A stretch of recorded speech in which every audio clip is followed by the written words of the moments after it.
রান্না বান্না করতে মন্দ লাগে না, কিন্তু মাটির চুলায় রান্না করা মানেই একটু কষ্টকর।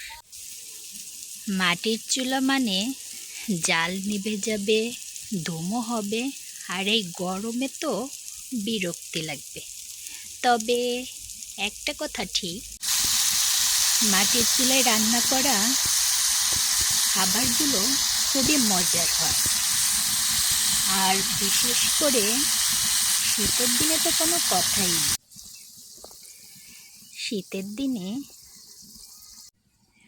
চুলার পাশে বসে আগুন পোহানো আর মায়ের হাতের গরম গরম বাপা পিঠে খাওয়ার মজাই আলাদা। প্রতিটা গ্রামেরই একটা ঐতিহ্য থাকে।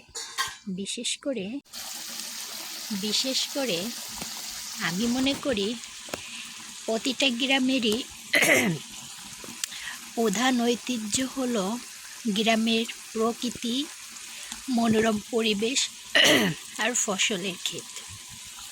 আর দ্বিতীয় ঐতিহ্য হলো মাটির চুলায় রান্না করা ভাত তরকারি।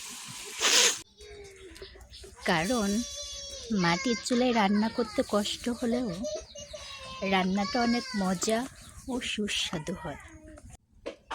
বিশেষ করে শীতের দিনে তো কোনো কথাই নেই। চুলোর পাশে বসে যদি গরম গরম ভাপা পিঠা খাওয়া যায় তাহলে আরও বেশি মজা লাগে। তো বন্ধুরা, তোমরা কে কে শীতের দিনে চুলার পাশে বসে আগুন পোহাইছো আর গরম গরম ভাপা পিঠা খেয়েছো, অবশ্যই কমেন্টে জানিও।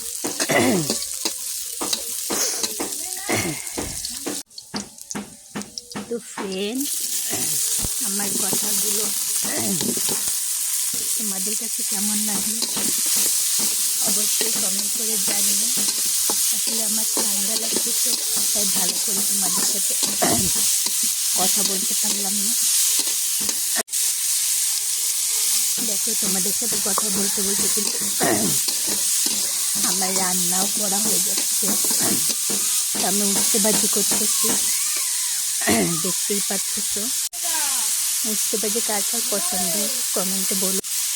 উঠতে বাজি আমার খুব একটা পছন্দ না, তবুও মাঝে মাঝে রান্না করে খাই একটু।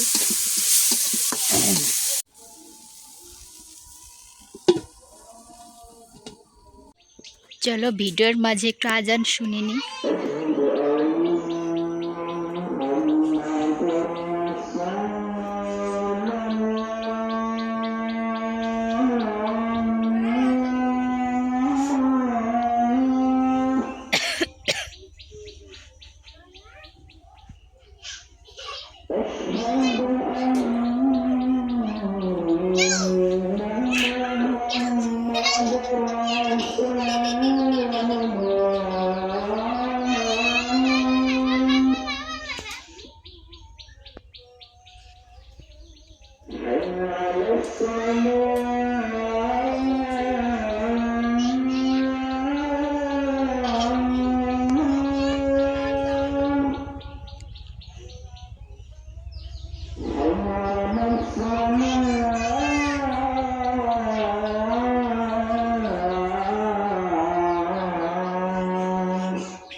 বন্ধুরা, আজানটা তোমাদের কাছে কেমন লাগলো অবশ্যই জানিও।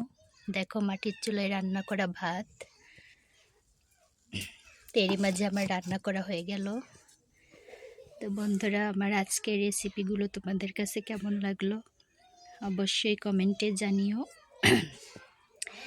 আবার আসবো নতুন কোনো রেসিপি নিয়ে বা ভিডিও নিয়ে। ততদিন তোমরা ভালো থাকো, সুস্থ থাকো। আল্লাহ হাফেজ।